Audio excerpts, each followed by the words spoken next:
Mark chapter 15, verses 21 through 47.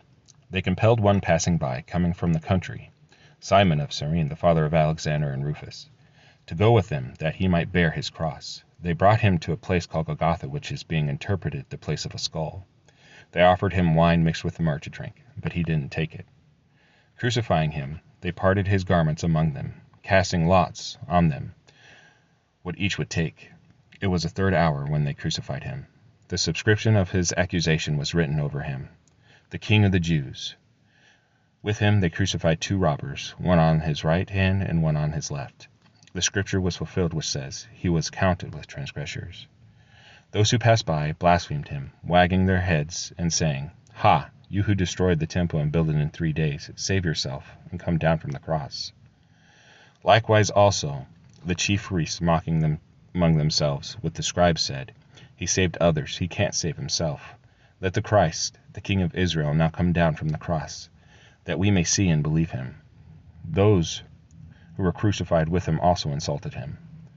When the 6th hour had come, there was darkness over the whole land until the 9th hour. At the 9th hour Jesus cried out with a loud voice, saying, "Eloi, Eloi, lama sabachthani," which is being interpreted, my God, why have you forsaken me?"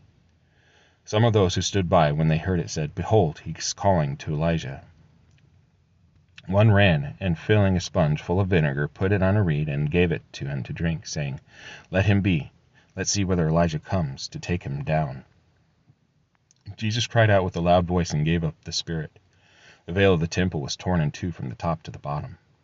When the centurion who stood by opposite him saw that he cried out like this and breathed his last, he said, "Truly this man was the Son of God." There were also women watching from afar, among whom were both Mary Magdalene and Mary, of the mother of James the Less and of Joseph, and Salome, who, when he was in Galilee, followed him and served him, and many other women who came up with him to Jerusalem. When evening had now come, because it was the preparation day, that is, the day before the Sabbath, Joseph of Arimathea, a prominent council member, who also himself was looking for God's kingdom, came. He boldly went in to Pilate and asked for Jesus' body. Pilate was surprised to hear that he was already dead, and summoning the centurion, he asked him whether he had been dead long. When he found out from the centurion, he granted the body to Joseph. He brought a linen cloth, and taking him down, wound him in the linen cloth, and laid him in the tomb which had been cut out of a rock. He rolled a stone against the door of the tomb. Mary Magdalene and Mary, the mother of Joseph, saw where he was laid.